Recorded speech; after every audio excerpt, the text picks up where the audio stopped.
那你觉得他第一时间说他到摩铁去开会，你可以接受吗？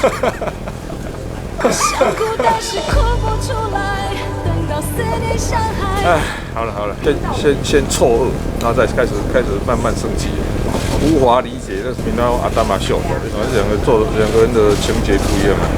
怎么样的情节不一样？一个是不伦恋，那是另外一回事；另外一个是他怎么会去跟那叫王浩宇的？对。现在嘛，谁授权他做什么事？我觉得实在是天兵了。所以你不知道王浩宇这件事情？谁会知道？我在媒体上读到怎么读都读不懂那个什么。他提供资料给王浩宇，让王浩宇来批科打民众党，然后来拉他，来边缘化民进党。读来读去，我说这什么战术？我说无法理解。市长，当你知道很多的网络攻击是来自于自己子弟兵的操作，你自己心里有什么想法？这个你不觉得这很奇怪吗？无法理解是什么战术啊？但是他现在就是联合绿党，然后去边缘化时代力量，而且他有很多的，他其实他也是都请王浩宇在帮忙蔡英文。听无？所以我讲这些无法理解，但是所以我这些平常阿达玛秀，这些搞什么鬼我都搞不清楚。但你觉得他一开先错愕，然后再开始慢慢升级。那你觉得他第一时间说他到摩铁去开会，你可以接受吗？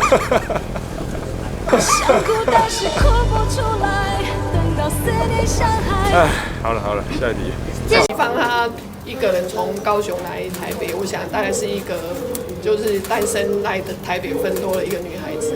那当时我们都有分配一个叫做保姆制度，那我也不晓得这个保姆也太尽责了，就是进展到这样子，太尽责了，我也只能这样讲，太尽责了。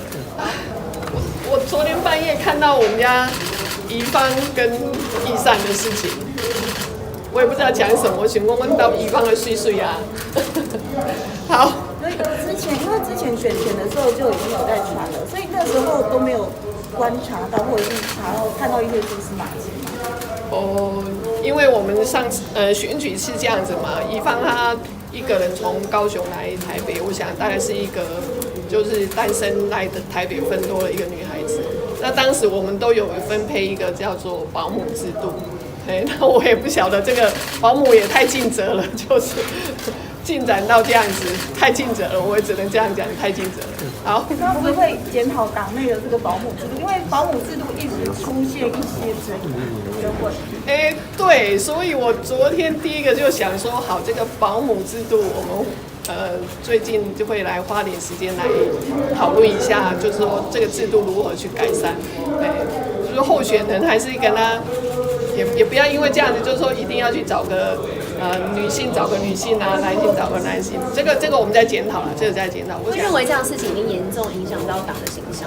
我觉得是啦，因为我们一个比较年轻的党，那我觉得这件事情确实是有影响到我们民众党的一个的声誉。对，市长知道这件事情？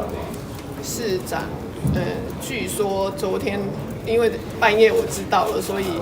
我有传给他旁边的随行秘书，不晓得有没有告诉他，应该是有告诉他了。他应该觉得你跟宜芳联络上气了吗？还是蛮震惊的？我还没有跟他联络上。